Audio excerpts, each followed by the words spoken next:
Howdy ho, Arkansas Pilgrim here again with another tip for the gardener or yard worker. I've got a problem with my pistol grip sprayer, and it's a common problem, so I'll show you how to fix it just in case you ever thrown one away that you didn't really need to. Okay, if you've ever had a problem with your pistol grip sprayer, it has all the different things on it, and you see it's cockeyed and it's leaking, and it probably happened after you dropped it. Well, all you need to do is take your, oh, it's already out. What do you know? Your handy dandy Swiss Army knife, and if you say, I don't have a Swiss Army knife, the big question is, why not?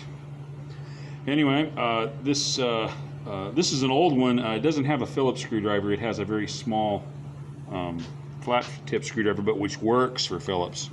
So, and I guess you could do it the regular way and use a screwdriver, but what fun is that? Anyway, you unscrew this puppy. It's tight enough, you got to do it all the way with the screwdriver. Oops. Then you look around until you can find that again. Don't you?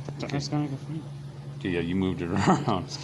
Anyway, there we go. Inside, there's an O-ring that fits into the sprayer.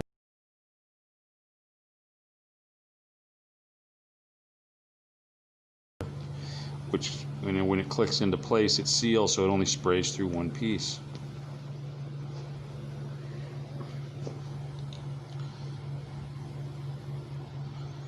And there you have a 1-minute fix for something, instead of having to go buy a new one and throw something else in a landfill and all that. Anyway, remember, do what you can with what you... Actually, I guess I can't even remember it. Do what you can with what you have, where you are.